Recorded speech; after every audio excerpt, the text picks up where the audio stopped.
Life is sweet. Let it sweep you off your feet. Hi, I'm Ellie, and this is Find Your Joy. And won't we be having fun today? Today we have the fabulous, the marvelous Maria Mays, and Maria is here to talk to us all about Chakras and Chardonnay. And if that name doesn't have piqued your interest, I don't know what will. Hi, Maria, and welcome. Hi, thank you so much for having me, Allie. So I'm really grateful to be here. And yes, so Chakras and Chardonnay is a podcast that is just launching. And it really is apropos that we're having this conversation because it really is all about joy. Meaning that I'm a meditation teacher as well as a teacher of Ayurvedic lifestyle and a well-being coach. And so I mentor people individually, but also do a lot of work in small businesses, helping them bring stress management techniques into the workplace. And what I found is there's all these amazing teachings out there, but oftentimes it's just too far out for us. It's too far out of reach, or it seems kind of stuffy or a little too woo-woo or what have you. What I try to do is really condense the teachings into really practical steps you can put in your life and then keep it fun. And so, with the Chardonnay piece of that, I've been in the wine industry for over 20 years as well, educating in a beautiful boutique tasting room. But I wasn't always mindful about my consumption personally. I used to numb my anxiety with wine. But through my own journey, I kind of went from self-medicating to meditating. And now that's part of what I intend with the offering of the podcast is just to drop you some teachings and tips that can help you liberate yourself from unconscious patterns, like unconsciously hitting the wine fridge every night on autopilot, and step into more mindful enjoyment where it's intentional, where it's mindful, and where some days maybe it's no, I'm not going to have a glass of wine. And other days, maybe I'm going to really explore the flavors and the smells of this particular wine. So yeah, I'm grateful, just grateful to share this time with you. Oh, I love that. And I love that it looks at just being really open and enjoying all that's out there, everything that's offered. And I know myself, the more I've gone to wine tastings and things like that, it changed how I saw wine. Because before it was you just find a good bottle, maybe it's on sale, and away we go. Sure. When you're around someone who's an actual sommelier, we have friends who are, and it changed everything about how wine was for me. It changed how I would consume it. It changed the flavors of it. What I was looking for in a bottle of wine or a glass of wine. Like you, I changed from a bottle to a glass a while ago. And that's wonderful. So now the chakra part, how tell me a little bit about how you blend and bring all that together. So this came about my background was in the technology world, so very high stress positions, and was in that for over 20 years, but started offering yoga classes after getting a yoga certification about 5 years ago, just to pay some healing forward, right? And I was exposed to the chakras much earlier than that, actually by a therapist about, 15, 16 years ago.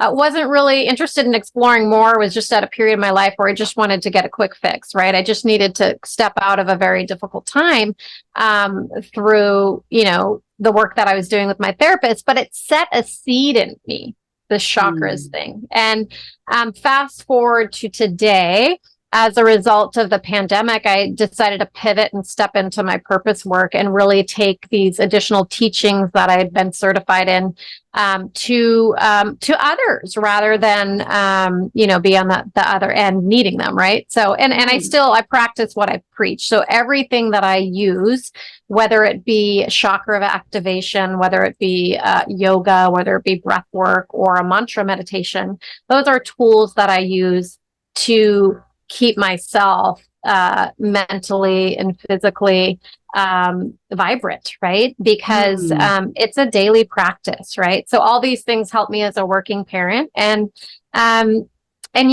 the specific chakras and Chardonnay, I started teaching workshops a couple of years ago at a beautiful boutique winery where I educate in the tasting room a couple times a month. And so what I found is if I can take these teachings and serve them up to you in a very approachable way and get you to think about just the whole consumption process, right? Or to get you to think of things in a little bit different way. It's just much more fun and approachable. And that can then plant a seed in you to then want to go explore more, whether it be meditation or yoga or whatever might be something that could really have a huge impact on your well-being.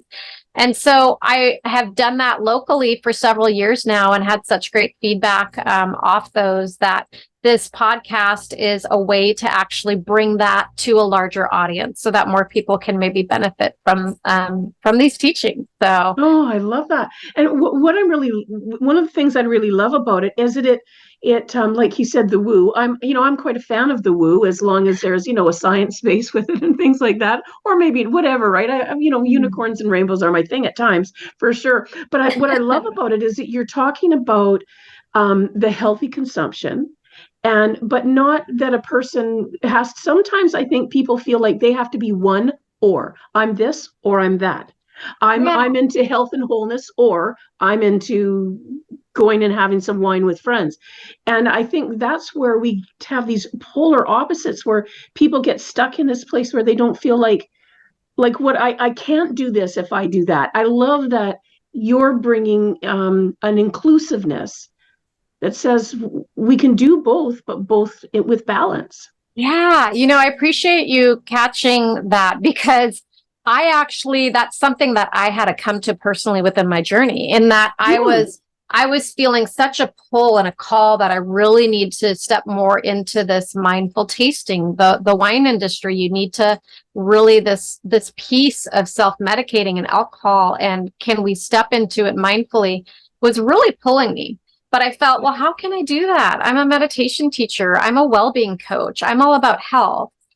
And I really had to go through my journey, like revisit the good, the bad, and the ugly, come face to face with it all, and see how I can be an example to liberate others. And that is, I have been able to step into a mindful relationship where some days, some weeks, I don't drink at all. Right. But then some days, yes, I want to enjoy a glass of wine, and I can do it from a mindful level, a mindful lens, and I can do it with intentionality. So what I did is to develop a 5-step process, the Take 5 mindful tasting process. And it starts with arriving, right? So a lot of times we go from one thing to the other, from work to home, from mom to, employer to whatever it might be, right? We're rush, 100 miles an hour. If we can pause to become present before we step into that consumption, whether it be, a cup of tea, whether it be a glass of wine, whether it be a bag of chips or the chocolate cake, that's huge, to have enough pause to just take a few breaths and to fully arrive, that you're present then with that which you consume. And then to step into intentionality of it. So something I ask myself and teach when I'm teaching others is, what's the intention behind the sip? Right? So for many a year, my unconscious intention was just to numb anxiety or to numb pain. There was no verbal stated intention, but there was certainly one there with my unconscious habit of just automatically going to that as the way to take the edge off at night. And then starting into the exploration. So those 5 S's that sommeliers would use, which I'm not a sommelier. But I leverage the tips I've learned from different winemakers I've worked with, and just working in the tasting room for years. And so, to be able to then go into that exploring by really admiring what's in the glass. And by exploring all the, the smells and the sights and the flavors, and then finishing, as we say in the wine industry, with a reflection, right? So just being reflective in that, how did it leave me? Did I like the way it finished? And do I have gratitude, right? Always finishing up or reflecting with some gratitude is a big part of the process for me. So, yeah. What I appreciate about that too is that we stop and we think. Then wine tasting is about that, right? We stop and we think. If I go with someone, like back in the day, I would say, if I would go out with a girlfriend, and I could be, you can be a few glasses of wine in before I've even thought did I even like it? Did I even like whatever? Right. Much like you, numbing whatever was going on that I was, and not even thinking about that. If Mhm. someone had said to me, "You're numbing something," I would think, "I'm just sitting with a girlfriend having some wine. I don't really understand Exactly. that." But what I love about this process is it have a good wine, and whatever that is for you, because we know from tastings that that could be, many different Sure. levels of the wine.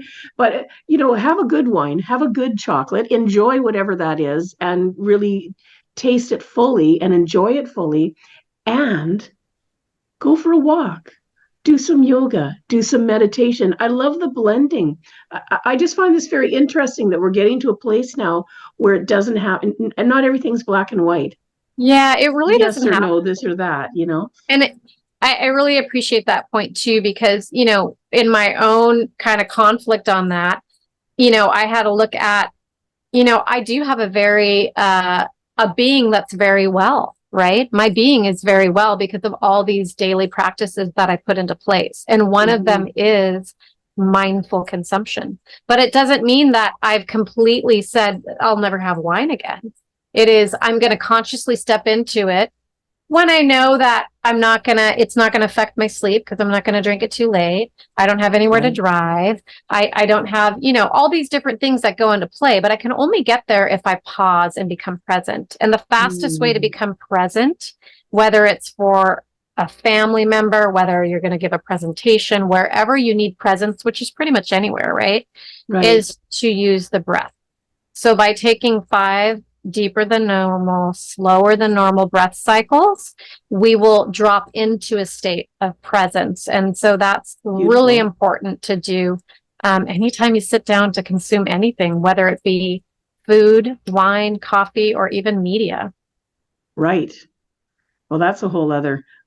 A whole We nother could spend topic, right? we could spend a lot of time there, couldn't we? Yeah, that's For awesome. sure, So for tell me sure. a bit. So your podcast is coming out. It will probably, by the time this airs, Yeah, your I'm podcast sure. will be Yeah, out. yeah. The trailer is out on Apple, on Spotify, on all the platforms. So it's Chakras and Chardonnay. And Beautiful. you can go to chakrasandchardonnay.com, or just hit my website, take5.health, and you can find it there as well. So I work with folks individually one-on-one. I also do a lot of stress management for small businesses. So I really believe we can take these Great. teachings out of the studio, out of the yoga studio, out of the meditation studio, and into the boardroom, into the conference room, and into the cocktail table. So that's what I help people do. That's beautiful. So, just so everybody's clear, you're going to be listening to this amazing new podcast that's coming out. And if you're looking for ways to improve your health, mental health, physical health, whatever is going on, Maria's going to be able to help you through that too, because you're going to be able to contact her. Now, all of her contact information is going to be in my show notes. And I am so excited. What a pleasant surprise this was today to meet up with Likewise. you. This is just fabulous, and I can't wait to listen to your podcast. Well, It's going I'm to be really great. grateful. It's been such a pleasure to meet you, Allie. Definitely divine intervention to put us in this space at the same time. Absolutely. Well, thanks again, Maria, and to all our listeners, thank you so much for joining us today. And remember, go find ways to create your joy. Thanks so much for joining me today. If you found a piece of your joy in this episode, I would love to hear about what came up for you so that we can continue to grow the impact of this show. Thanks again. See you soon. And remember, find your joy.